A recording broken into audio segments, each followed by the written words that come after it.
Hello guys, আজকের ধান কাটে আসে দুপুরের মেনু হচ্ছে এই যে কাঁঠাল সবজি হবে আজকে।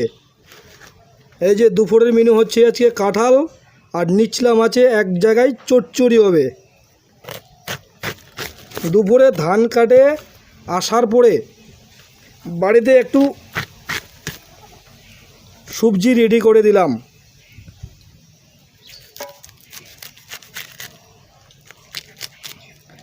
আর এইটুকুই শুধু বলবো, বাড়িয়ালির ভরসায় শুধু বসে থাকলে হবে না, নিজেকেও একটু রান্না বান্নার কাজে হেল্প করতে হবে।